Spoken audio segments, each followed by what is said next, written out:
കോഴിക്കോട് വെള്ളയിൽ reel ചിത്രീകരണത്തിനിടെ യുവാവ് വാഹനമിടിച്ച് മരിച്ച സംഭവത്തിൽ രണ്ടുപേർ ഇപ്പോൾ കസ്റ്റഡിയിലായി.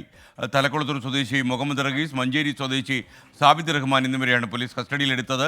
പ്രതികളെ പോലീസ് സംരക്ഷിക്കുന്നുവെന്ന് 24 വാർത്തയ്ക്ക് പിന്നാലെയാണ് ഈ വിവരങ്ങൾ പുറത്തുവന്നത്. ദീപക് തർമ്മടം കോഴിക്കോട് നിന്ന് ചേരുന്നു. ദീപക്, ഏറ്റവും ലേറ്റസ്റ്റ് അപ്ഡേറ്റ്സ് എന്താണ് ഈ കേസിൽ? SKN പെട്ടെന്ന് തന്നെ പോലീസ് തലപ്പത്ത് നിന്നും ഇടപെടലുണ്ടായി. 24 വാർത്ത, അതായത് ഗുഡ് മോർണിംഗ് വിത്ത് SKN ഏതാണ്ട് 15 മിനിറ്റ് മുമ്പാണ് ഈ പോലീസ് വിവരങ്ങൾ മറച്ചുവെക്കുന്ന കാര്യം 24 പുറത്തുവിട്ടത്. ഉടനെ തന്നെ നടപടി ഉണ്ടാകുന്നു. City police commissioner T Narayanan ഇടപെടുന്നു. ഒപ്പം തന്നെ അസിസ്റ്റന്റ് കമ്മീഷണർ അഷ്റഫ് ഇടപെടുന്നു. വെള്ളയിൽ പോലീസിലെ കസ്റ്റഡിയിലുള്ളവരുടെ വിവരങ്ങൾ പോലീസ് ഔദ്യോഗികമായി പുറത്തുവിട്ടു. അതായത് സാബിത്ത് റഹ്മാൻ കെ, കല്ലിങ്കൽ ഹൗസ്, കാവുംപുറം, മഞ്ചേരി. ഒപ്പം തന്നെ മറ്റൊരാൾ കൂടി ഇതിലുണ്ട്. അത് മുഹമ്മദ് റബീസ്, എടശ്ശേരി, തലക്കുളത്തൂർ. ഈ രണ്ടുപേരാണ് നിലവിൽ പോലീസിന്റെ കസ്റ്റഡിയിലുള്ളത്.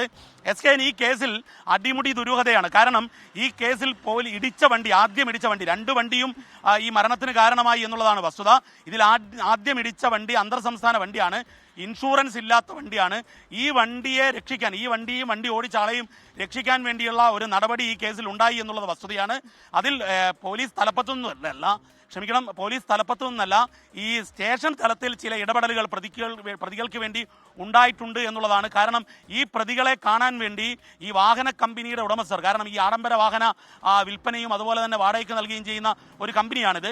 ആ കമ്പനി ഉടമകൾ വരുന്ന സമയത്ത് പ്രതികളെ കാണാൻ സൗകര്യം ചെയ്തു കൊടുക്കുന്നു. ഇതിന് നമ്മൾ സാക്ഷിയാണ്. എന്നാൽ അതേ സമയത്ത് തന്നെ മാധ്യമങ്ങൾക്ക് പ്രതികളുമായി ബന്ധപ്പെട്ട ഒരു വിവരവും തരാൻ വെള്ളയിൽ പോലീസ് തയ്യാറായില്ല. അവിടുത്തെ GD ചാർജൊക്കെ വളരെ ധാർഷ്ട്യത്തോടെ ആയിരുന്നു പെരുമാറ്റം. വിവരങ്ങൾ തരാൻ സൗകര്യമില്ല, മുകളിൽ നിന്ന് പറഞ്ഞിട്ടുണ്ട് എന്നൊക്കെയാണ്. പക്ഷേ എന്നാൽ അല്പം മുമ്പ് അസിസ്റ്റന്റ് കമ്മീഷണർ എന്നോട് സംസാരിച്ചു. പോലീസിന് ഈ കാര്യത്തിൽ കൃത്യമായ നടപടിയുമായി മുന്നോട്ട് പോകും എന്നുള്ള വിവരങ്ങളാണ് അദ്ദേഹം അസിസ്റ്റന്റ് കമ്മീഷണർ അഷ്റഫ് പറഞ്ഞത്.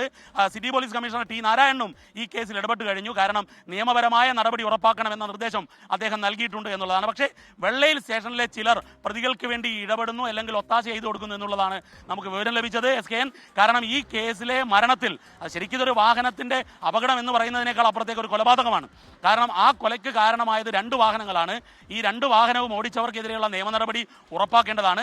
അതിൽ ഒരു വാഹനത്തെ രക്ഷിക്കാൻ വേണ്ടി, അല്ലെങ്കിൽ ഒരു വാഹനം രക്ഷപ്പെടാൻ വേണ്ടി വണ്ടി മാറ്റിയുള്ള ഒരു കളിക്ക് ചില ഇടപെടലുകൾ നടന്നു എന്നാണ് നമുക്ക് ലഭിച്ച വിവരം. പക്ഷേ പോലീസ് ഇപ്പോൾ കർശന നടപടിയിലേക്ക് കടന്നു. വിവരങ്ങൾ പുറത്തുവിട്ടു. SKN. Okay, thank you. Deepak തർമ്മടമാണ് വിവരങ്ങൾ നൽകിയത്.